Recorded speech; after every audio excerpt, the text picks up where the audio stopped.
2014 में पहली बार हिंदुस्तान जागा, पहली बार हिंदुस्तान की पहचान हुई। राष्ट्रपति के अभिभाषण में 2019 में भी डाल दिया कि 2014 में हिंदुस्तान का सफर शुरू हुआ, विकास का, डेवलपमेंट का। नींव 2014 में रखी गई तो 15 अगस्त 1947 को, जब राष्ट्रपिता भी जिंदा थे, जवाहरलाल नेहरू जिंदा थे, सरदार वल्लभ भाई पटेल जिंदा थे, मौलाना आजाद जिंदा थे, अंबेडकर जी जिंदा थे, तो किस हिंदुस्तान की बुनियाद रखी गई थी 15 अगस्त 1947 को? अंग्रेजों के खिलाफ जो लड़ाई लड़ी थी, ऐतिहासिक लड़ाई, जिसमें करोड़ों हिंदुस्तान के लोग लड़े थे, लाखों लोग जेलों में गए थे, फांसी के फंदों पर चढ़े थे, जिन्होंने हिंदुस्तान को आजादी दी कुर्बानी करके। वो कौन सा हिंदुस्तान बना था? 1947 से लेकर 2014 तक ये देश सोया हुआ था।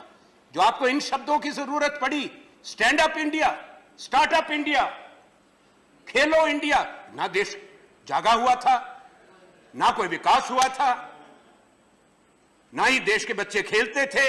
सब कुछ 2014 से शुरू हुआ। ये मानसिकता माननीय स्वस्थ नहीं है। मैं प्रभु से प्रार्थना करता हूं कि आप इसका त्याग करें और काम करें। आपका ये अभिभाषण राष्ट्रपति जी का जमीनी हकीकत को नकारता है। जनता के विवेक को आप चुनौती दे रहे हैं।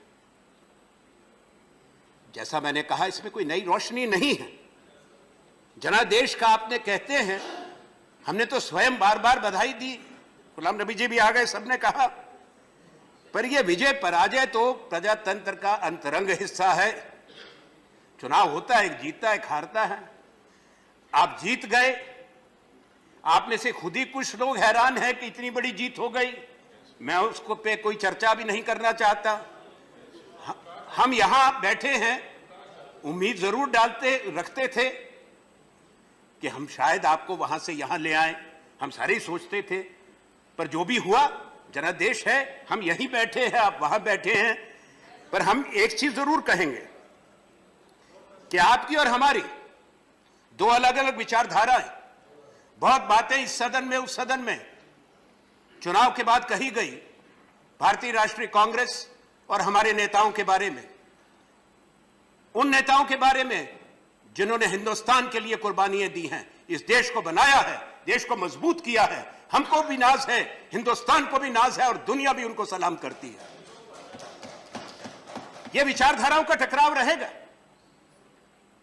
प्रजातंत्र में होता है। कोई एक विचार तो नहीं माननीय होगा। आनंद जी, आप संरोधित चेयर को देकर संबोधित करें। जैसे बोलना है साहब, जानते हैं। मैं पहले भी बोलता रहा। नहीं, आप ठीक है बोलते हैं, पर आपसे आग्रह है कि आप देखिए, आज तक पहली बार मैं सुन रहा हूं। नहीं, ठीक है, आप ठीक है, आप देखिए, बोले। मैं संबोधन आपको ही कर रहा हूं। अब देखूं भी यहां पर, यह संभव नहीं। चलिए, तो मुझे एक कहना है, माननीय उपसभापति महोदय, जहां तक विपक्ष की बात है, विपक्ष की एक अपनी भूमिका है और वो भूमिका विपक्ष को निभानी है। जहां सरकार अच्छा काम करे, सरकार को रचनात्मक सहयोग मिले। जहां कोई उपलब्धि हो, उसको हम स्वीकार करें जो देश की उपलब्धि है। जहां देश के संस्थाओं को बधाई देने का अवसर हो, हम करेंगे।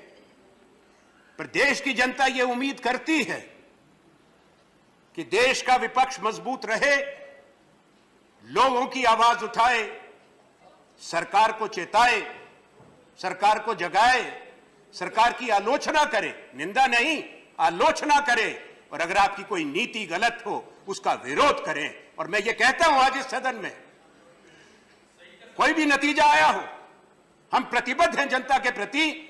जहां हम देखेंगे कुछ गलत हो रहा है, आपका विरोध होगा। इस कोई गलतफहमी नहीं होनी चाहिए।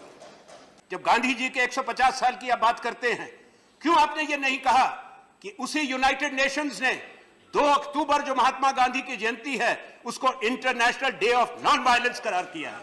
क्यों उसको आप नहीं मनाते? आज देश को अहिंसा के संदेश की जरूरत है। जब आग लग रही है, लोग मारे जा रहे हैं दिन दिहाड़े, वो तस्वीरें देखी नहीं जाती।